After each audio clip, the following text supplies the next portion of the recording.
So first I'm asking Shaunaka Prabhu to speak about the glories of braj. I was going to take the second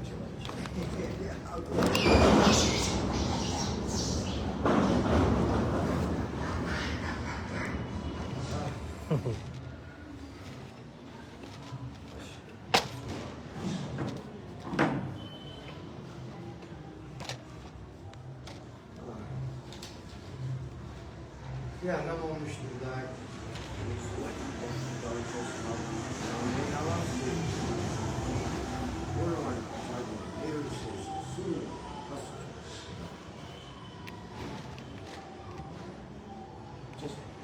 Just begin a topic.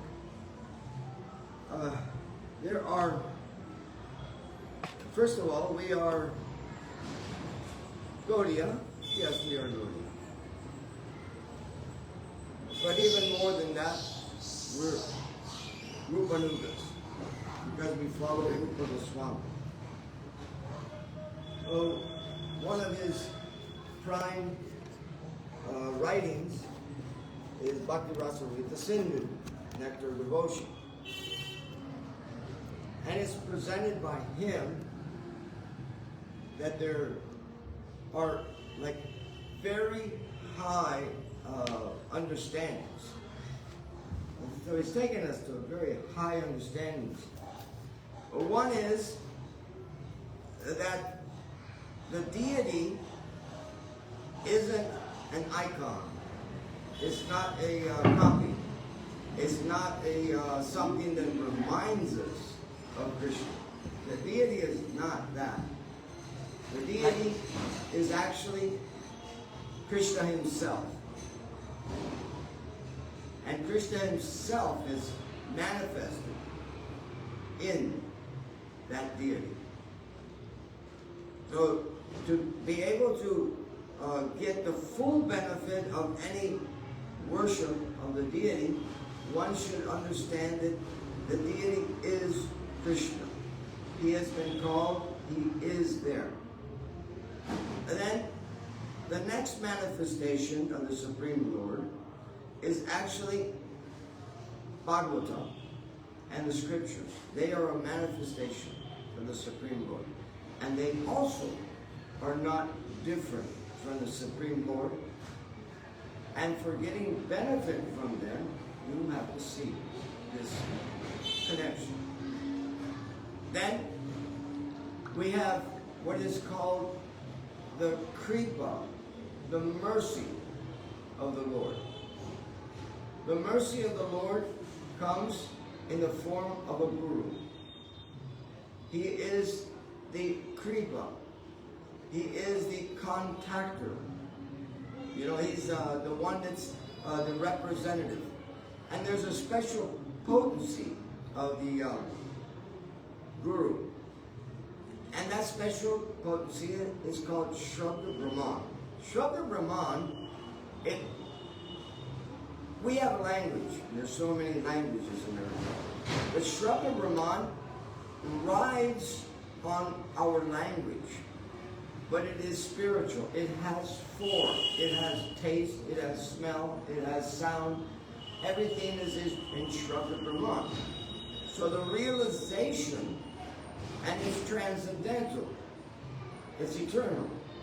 So the realization, we think, oh, Shabda Brahman is entering into my ears. Okay, you could say like that, because the sound, we are identifying the sound.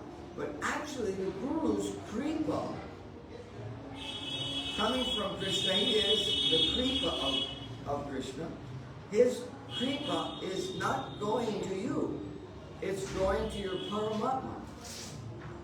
Because it's Shabda Brahman, it is not stopped by all the coverings. It's not stopped by earth, it's not stopped by water, it's not stopped by fire, it's not stopped by air, it's not stopped by any of these coverings, and it has a special potency. It's not stopped by your mind.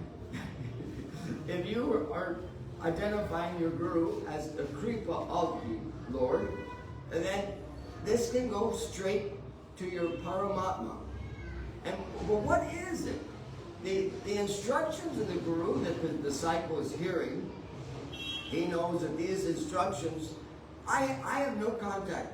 It looks like I have direct contact. I have no contact. This is not my soul contacting. My soul is feeling something, but through so many systems. So I'm not contacting. So Guru and disciple aren't contacting in this way. They are contacting through Paramatma. And no atom in this creation is contacting another atom. It never loses its individuality, first to Paramatma, then to the next. But we don't identify it. We think, oh, he's talking straight to me. But this is better because he's talking to Paramatma, and Paramatma, he's telling him. This is the mood. The Guru is saying, please, I know that this person that I'm talking to is inimical to you, because he's here. We're inimical. So I'm talking to this person. Let's get beyond that and go to his heart and bring him, you know? So this is super. But then it is presented also that the Dham is never different than Krishna. And I could go into the details and everything. Folks, for something like that, you can go to Achutalal Bhakta and he will give you a lecture with so many different examples. A lecture that's just incredible. He has such a lecture of how the Dham is non-different from Krishna, with scriptural proofs. And not only that, but all of a sudden, there's a story. The Braj Basis one time, they saw that Nanda Baba, because he took bath in the Yamuna too early, that Varuna took him to his place. So Varuna Dev was showing Nanda Baba this huge place of Varuna. And Varuna had such a beautiful palace, and he had so many servants, and he had this, that, and the other. But then, all of a sudden, Varuna told Nanda Baba, your son, what you're saying here is nothing. Because your son has everything spiritual, and everything that I have. So then Nanda Baba is thinking, my son, Krishna, is having all this opulence and even more? So Nanda Baba comes out and he has this confusion. So then the Brajbasis they start talking to each other and they say, wait a minute, Varuna, who has such a beautiful palace and so much, opulence, has said that Krishna, our little Krishna, has even more. So they go, okay, let's ask Krishna. Krishna, do you have opulence? He goes, yes, I have opulence. Can we see your opulence? He says, yes, no problem. So then they were going, oh, we're going to Vaikuntha. And here's the person that's going to take us and everything. So all of a sudden, they start telling everybody that we're going to Vaikuntha, this, that, and the other. But in all this, all of a sudden they come down, they say, wait a minute, Krishna, are we going to lose affection for our dear little children that we have? Are we going to lose affection? This makes you cry. Are we going to lose affection to all the cows here? Are we going to lose all this if we go with you to Vaikuntha? And they're sad. Because they feel that this interchange here in this Vrindavan is now looking better than the interchange that they're going to have in Siddha, perfection. And we're going to lose all this sweetness here. And they go, Krishna, I don't think. So I still have a little bit of desire, so he takes them to Akuragat. And then at Akuragat, he shows some reflection of it.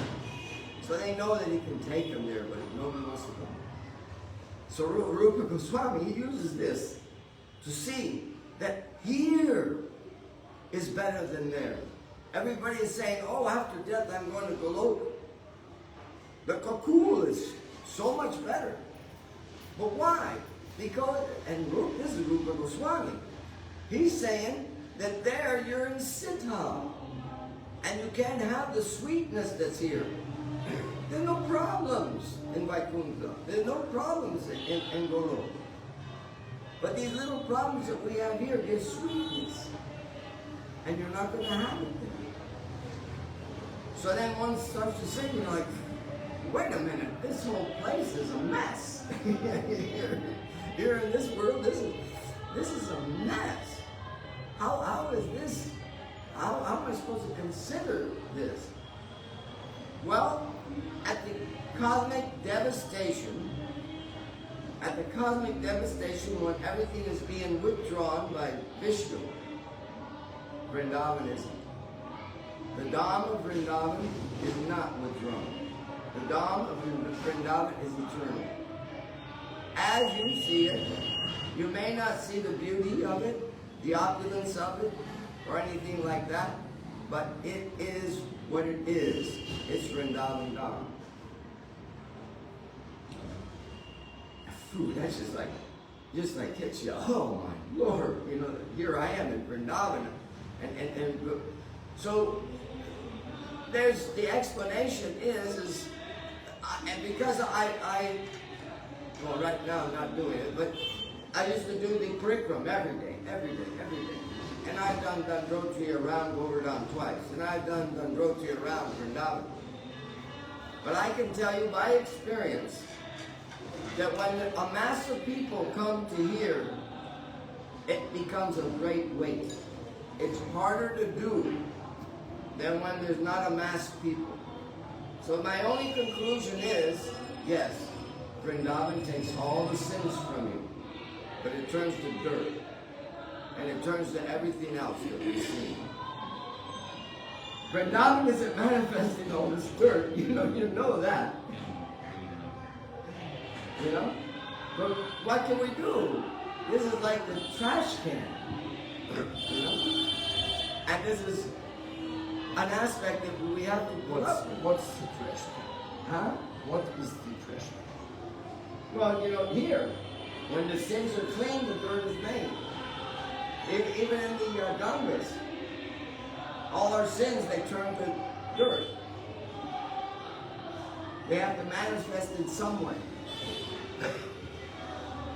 But this is Vrindavan Dham, not different than Krishna, and not different than, yeah, go ahead. I would vote for that Ganga and braj are not affected by the sins. They can absorb them and nullify them. Even the sun can do that. Because past the sunshine over a stool, it becomes fertilizer. So coming in touch with that high of a dust, where Radha and Krishna walked around, no sin can touch that. No, I understand that. That's why we get purified by touching that very dust. It's not that it doesn't, that it has changed its substance from Satchitananda to material substance. It never, Vrindavan never became material substance. No, I know, that's what I'm talking It's about. always Chintamani. Yeah, it's always, that's what I'm talking about. It's always just a misunderstanding. I just wanted to clarify. Yeah.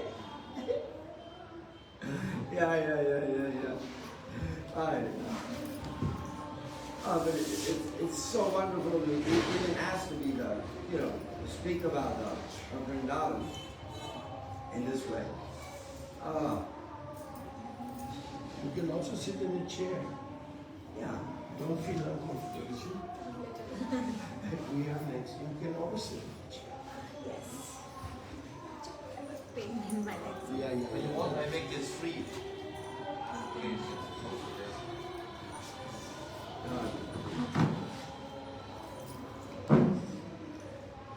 When the pain is in the leg, the mind cannot pay the attention. Yes. At least for me.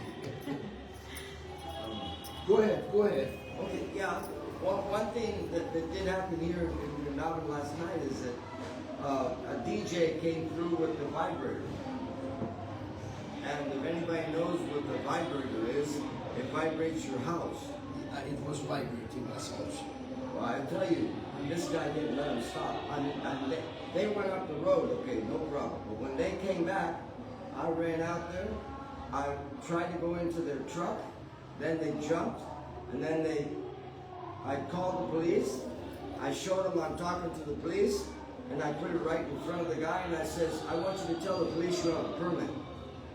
Because you're telling everybody here you have a permit. And vibrators are not allowed here. And I says, please speak to the police and tell them what's really happening here. So of course, immediately he got in his truck and scrambled. Thank you. Oh, I felt so good. Activism is important. We should not. When they were making noise the other day from the other side, I just went and talked to them. I said, it's not fair that your kirtan just blows into our place. We cannot even talk. Yeah. They accept it. Yeah. It's, There is a difference between noise and voice. the problem is not that they're singing. The problem are the distorted mics. Yes. Too high, put too high, and the horn speakers. On speaker. They turn it into a torture. What is meant to be Harikatha for the glory of Krishna turns into a torture. Torture. And then the vibrator. They exist mundane songs. Just like Mundane songs. Just mundane songs. Just So, like but there should be a restriction on them.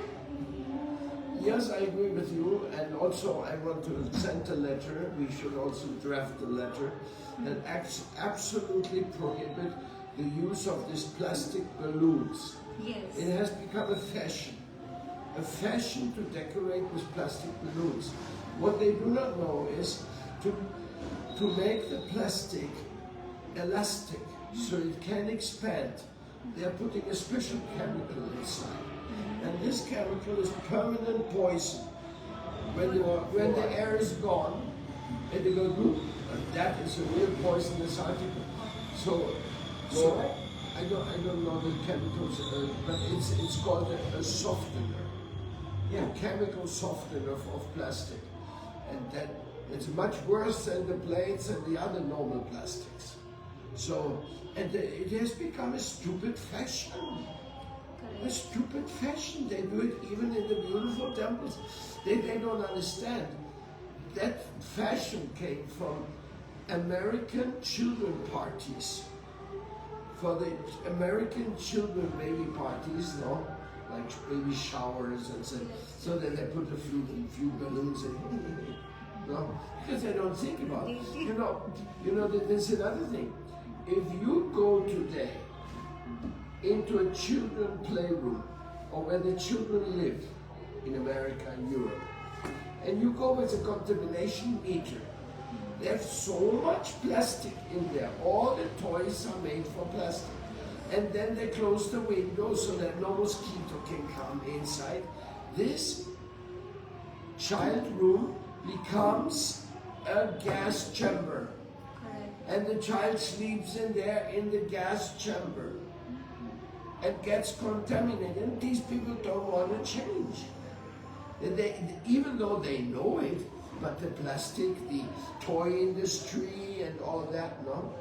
Because if you tell them, don't keep plastic toys in the room where your kid sleeps, then immediately they think, then why should I buy it if it's dangerous? The guy losing his money. Yeah, so these are very serious things, but very few people want to even talk about it. What to speak of saying, okay, let's go into action. But from here, we stay together, we'll start addressing all these issues. That's what enthuses me at this point, to do something which is beneficial, but it's very hard. Right now in the United States, there is one son of Robert Kennedy, JFK Kennedy Jr. So he is an environmentalist and he knows about the danger of the vaccines and all that. And Trump wants to make him the health minister of the United States. And right now he's in the approval. We don't know if they're going to approve it because all the lobbyists, you know what's a lobbyist? Lobby? Senators? Lobbyist, you know what that is? You know? Works like this. They have senators and they have members of parliament. They all have offices in the big government. Every senator, everybody has. You record this. They have an office. So then, the big companies like chemicals company, the Monsanto, the Bayer, those who make the medicines, they send people into the government building with briefcases full of money. Yes. Well, maybe not briefcase, maybe they send it on a Swiss bank, on a Swiss bank or something. But these lobbyists, they're officially allowed to go in there and they help the election, they give donation to the election, like that. So they lobby their cause. We want to do this, we want to do that. So if they are promoting something which is not healthy, well, then they have to pay more. But the government people, they take this lobby money. It's official. It's not illegal. I mean, they're supposed to not to do anything against the interest of the people, but why the lobbyists exist? Because they're pushing their company's interests for getting permission to make a factory, for launching a new product, all this. So this is called lobbyists. You have them also in India. They are the ones who talk with the ministers to get special permit or go to the district magistrate. That's what corruption means, lobbying. Okay, so it is like the government is running the country and they are running the government. Yes. Huh? Yes. Well said. They are running the government. Yes, well said. And behind that is the industrial weapon production industry, the industrial medicine, drug making, all these big and smaller people also. They're the one who run the government. You're right. Okay, so I'm an anthropologist before. My specialization was anthropology, so I was studying about the existence of human life, its culture, and its effect on geography, economy, in all the sense. My subject was human from the time of this, you call this, Harappa. apes and all. Not even before that. Yes. Australopithecus and all this Ramapithecus. So you know how we, in anthropology, I tell you, so how we get to know how when the society was developed, we get to know about the garbage. So you know, so if you want to know how much civilized the population is, don't look for the locus where they put their money there or they keep all the artificial and the nice things over there. If you want to check on the character of a person and the society, just check out the dustbin, what they're throwing. Okay, so this time, if the society collapses and the people get to know our garbage, what they will find? That most of the things, this plastic, tablets, they will get to know the wrappers of tablets. These people used to be very sick, and they will find the porn things. They are very addicted to these things, and then they will be finding the weapons. So these civilizations used to be very violent. So this is the example we are setting for the upcoming. Yeah, our footprints. We're This leaving is our the footprints. footprints, and we are more like a carbon producing factories. Nothing more than that. We humans are like carbon producing factories. We should leave a good impression, Yeah. not a bad impression. Not a bad impression. So tomorrow everything collapses. We all die, and the people, the other civilization will come and they will, check out our garbage. how we used to be.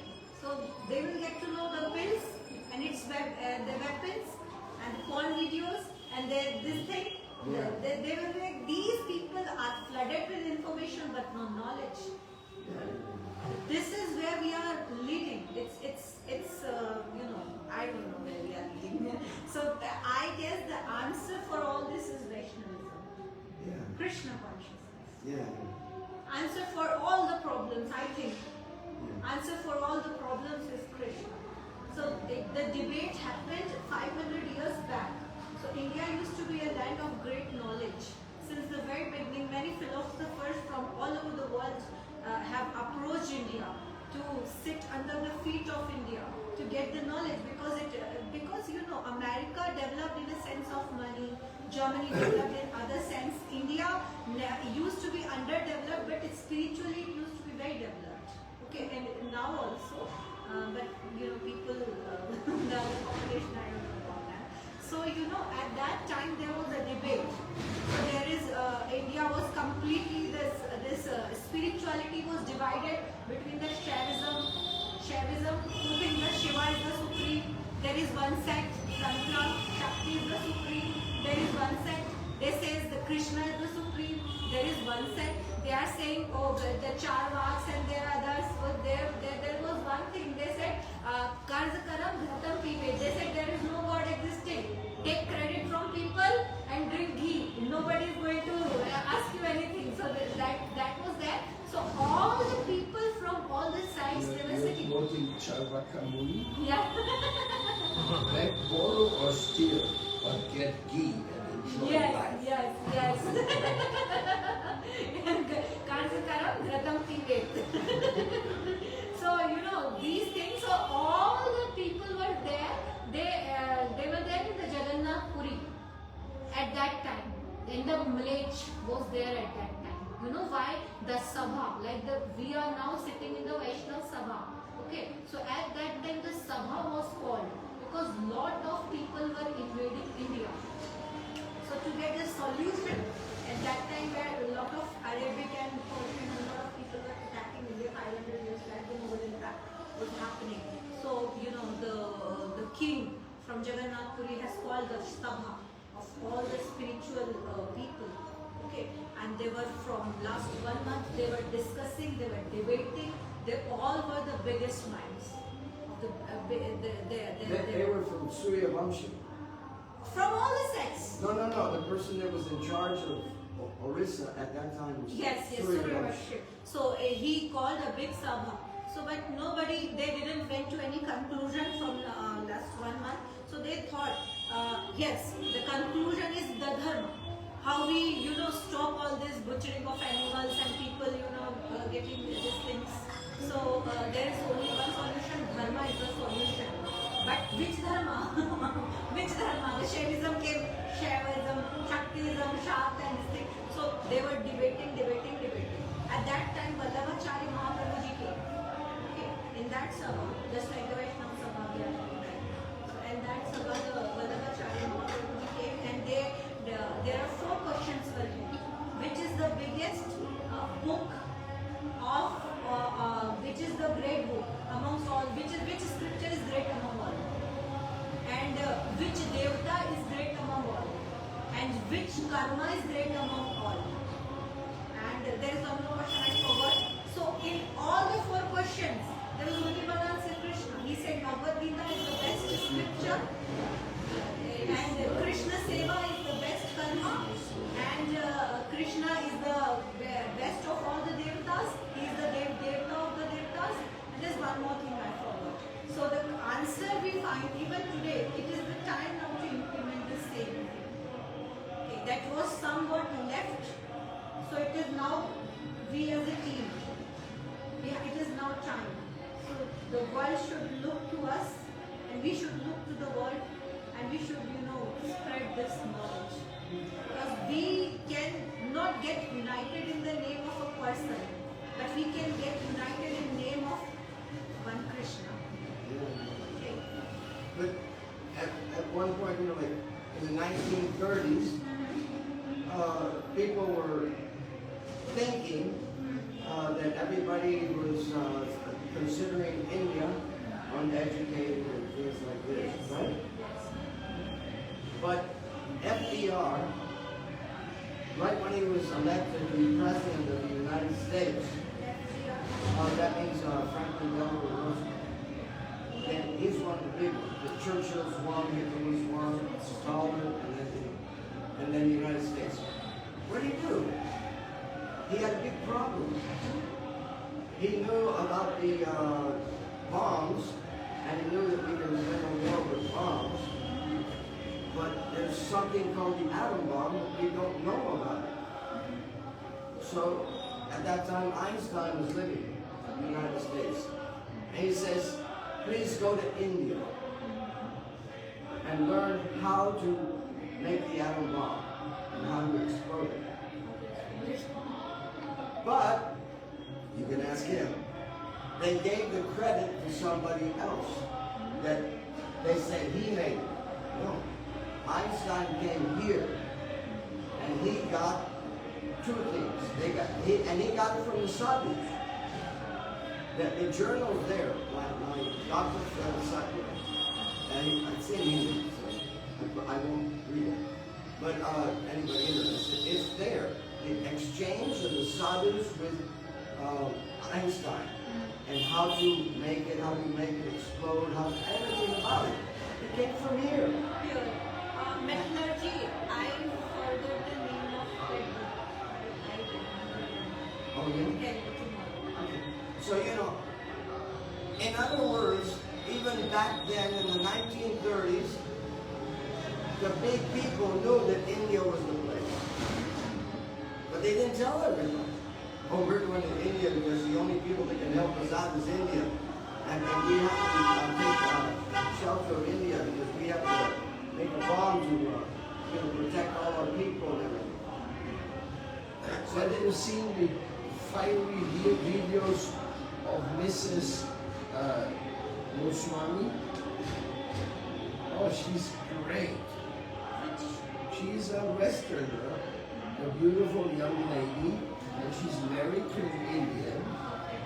And she puts all these videos in the YouTube,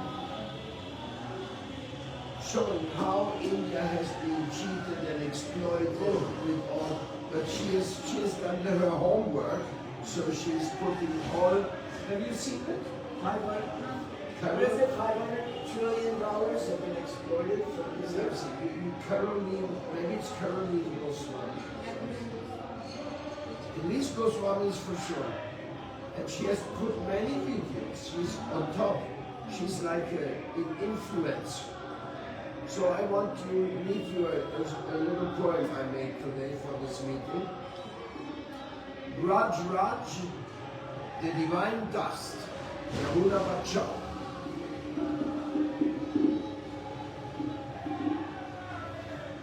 What is touched by love, the dance of the Supreme, every speck of dust, moved by the rasa dance, is impregnated by his wish that you may join his chants. Your heart is longing, and so is his, soul healing from mistaken deeds, looking for love with the ego of division.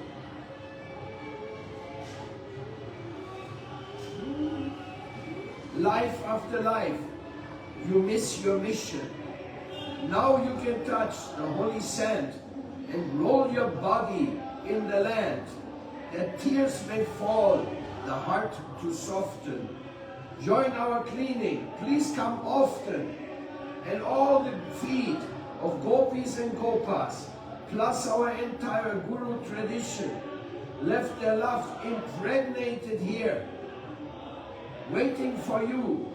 Help your transition. Pure bhakti flows in Yamuna's waves.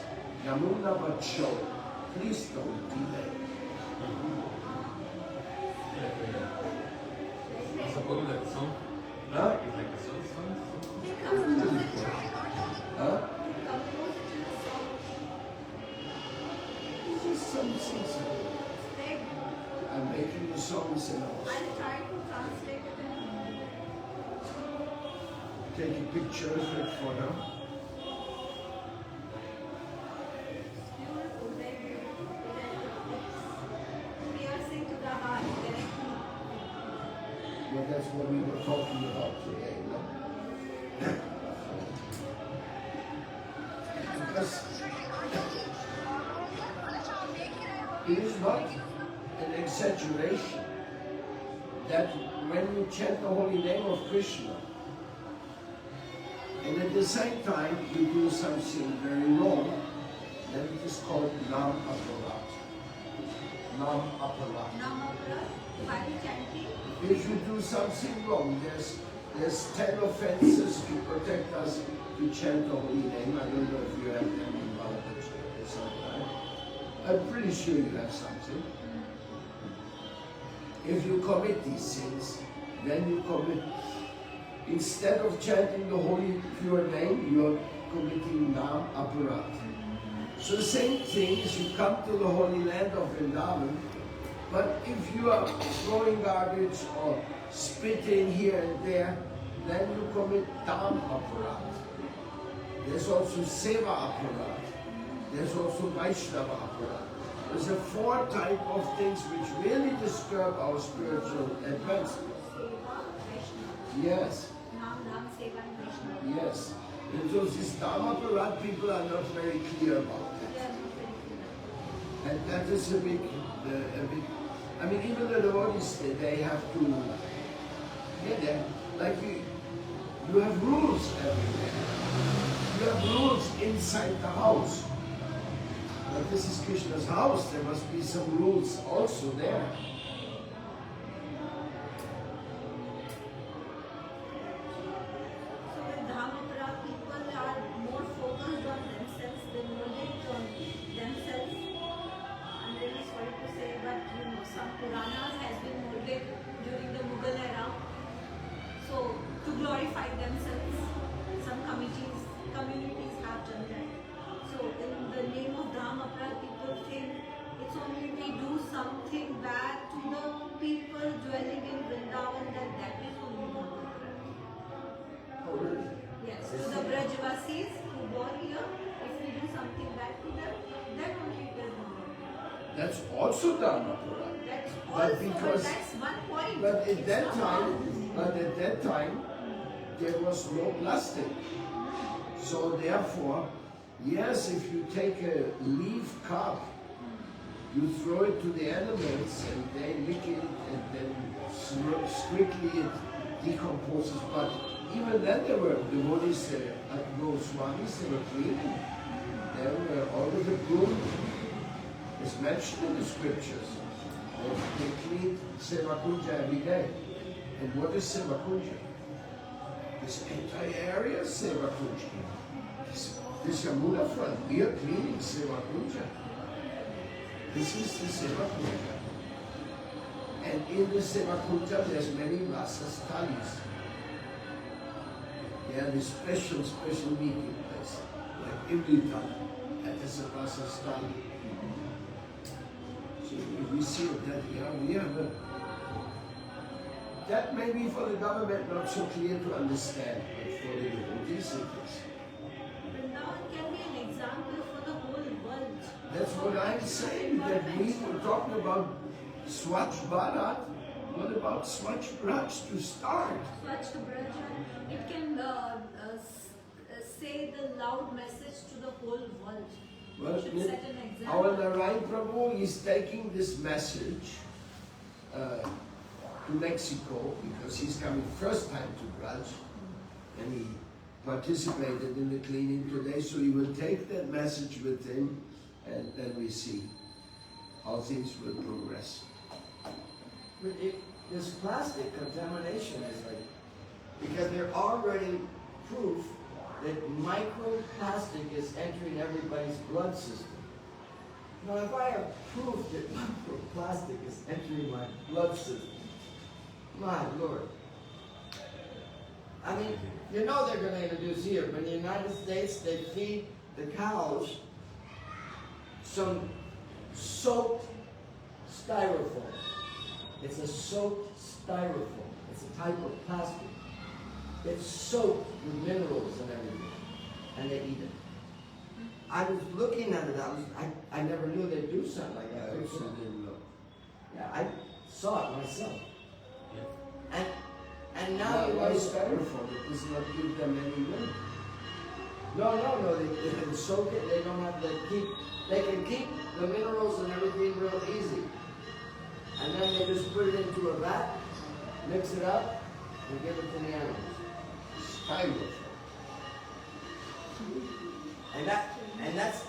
And I went to the biggest dairy. Can you show me some? Yeah, I went to the biggest dairy right above Miami. So I saw the biggest guy. Whew. They won't stop. No, it's just profit. Yeah, but still, anyhow, if it's a reality, I know they do all kinds of things wrong. This is new to me. I know that they put fish flour, they feed the cows and all the animals for making, taking out from the ocean billions of fish, they dehydrate them and make flour. Fish flour. Fish flour, yes. They're making flour from fish. Yes. Lots. Billions of tons every year. And they're feeding it when they have like this special food for animal husbandry. There's all kinds of garbage in there. All kinds. Even they are feeding sometimes dead cows to the cows. There was a scandal a few years back. It was called the mad cow disease. How?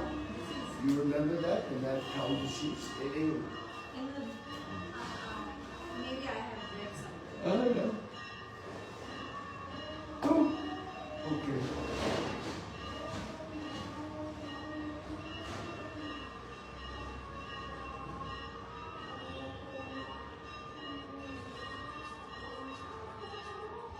Here we go. Glad to see producers. I got an anthropologist here. Oh, that is so wonderful. I just read a whole lecture of Srila Prabhupada talking to Swarup Damodar about Krishna's gradation. You know, we have species gradation. And that is how we calculate things. But then there is Krishna's gradation. And his gradation is consciousness. The development of consciousness. So whenever the scriptures say, 84 lakh humans. 84 lakh humans. Yes. That Species. is... Huh? 84 species. Yeah. Yeah, that isn't actually how the scientists measure. Biologically, they don't measure like that. They don't understand that, and Prabhupada put it out so many times. The Purusha manifest. Krishna as the Purusha manifest. He manifests in thousands of heads, thousands of eyes, thousands of forms. Okay? Those manifestations are eternal. But they've come into this world. Those you are our species. I am going up the species that have come from the Purusha. I am not coming from a species that came from a monkey. Anthropology also don't believe in this nowadays. Gone are the days. Oh, other days, yeah. Yeah, now other they- days they used to believe, but they are gone now. Oh, good. But they can't explain exactly how to measure. But consciousness is the measurement. And you know something? They know it's wrong, the evolution theory, but they still teach it in the schools. They still teach it. Yeah. Even we get to know it is wrong, but still we have to learn it. There is no other option. At least, even if they were teaching to someone, I was reading Vedas since I was very young. So I said, what the hell they are teaching me? We came from monkeys. No. So they say, and I don't know. Still, it's a mystery for me. What is species they are talking about and where they go. Maybe just like the other species, like that. But now, if you say, this is where they catch the people. If you say you're a species, then the species dominates the consciousness. Not the consciousness dominating the species. Understand? Now, I can be born in a certain, as they call it, species, either bird or this, that, and the other. But my consciousness is able to develop higher than that species. But for them, the species is controlling the consciousness. You cannot develop higher. That's the bad. That is a both more like a punishment. I read in Yoga Vashishta. So like a kid makes a lot of mistakes. So mother don't want the teacher don't want to punish him more. Out of mercy, they place them in such a situation where just cut all your karmas and don't make new. So they can't make new karmas. They are all cutting the karmas. If you make so much sin, it is even impossible to get a human blood. Then they are put into that. So in Yoga Vashishta says to Lord Rama. So the trees are like more like for them it is like a punishment. They are standing like that. So the teacher says, no, go stand up over there.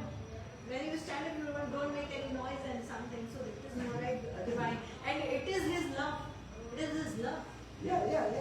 And this is how this universe is working. It's a web. It's a web. Yeah. But if they go by species, this doesn't exist. What you're talking about, what I'm talking about, does not exist.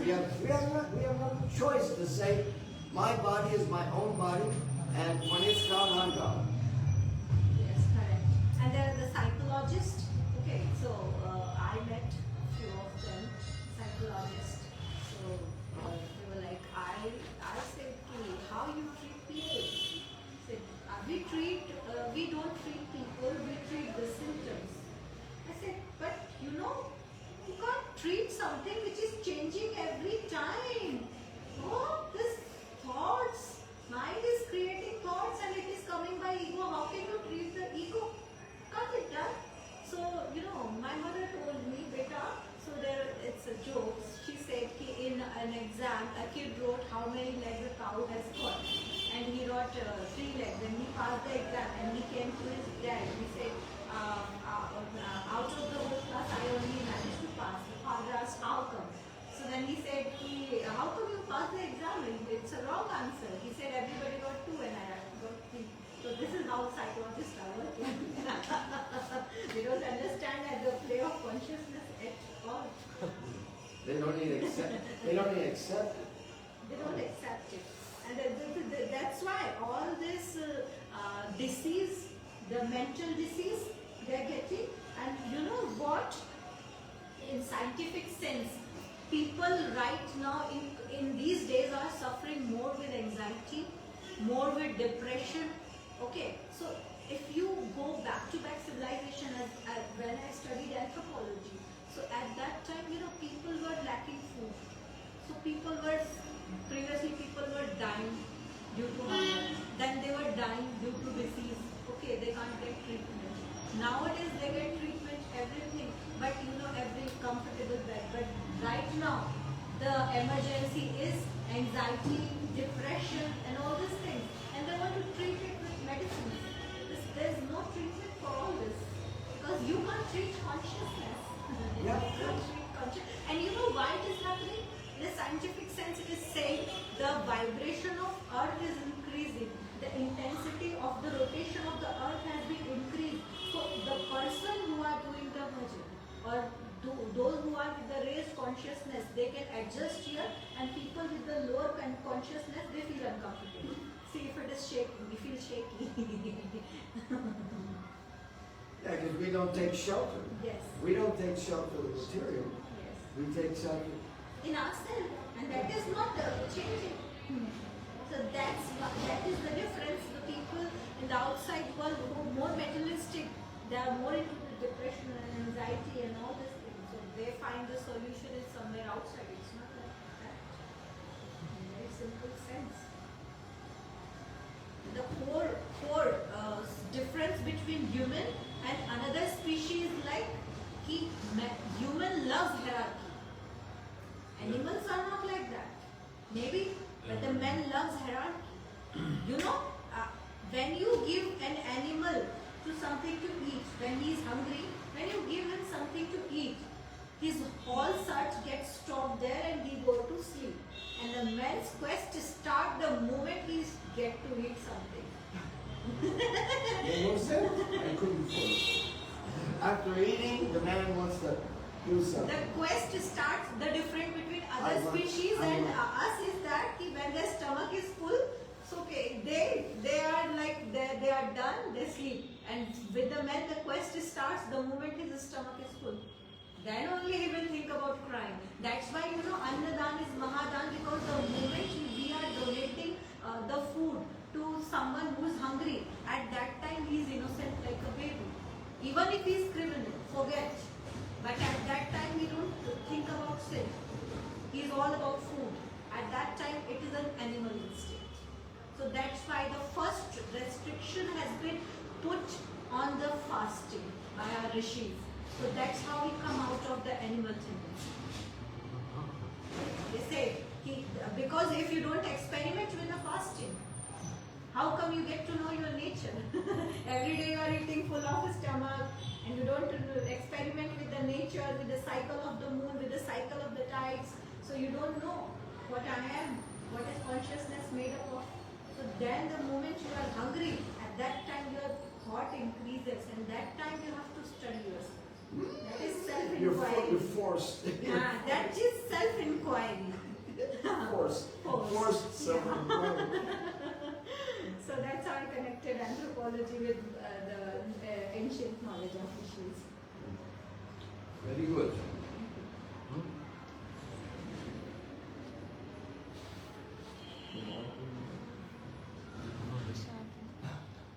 Wait. 1 minute.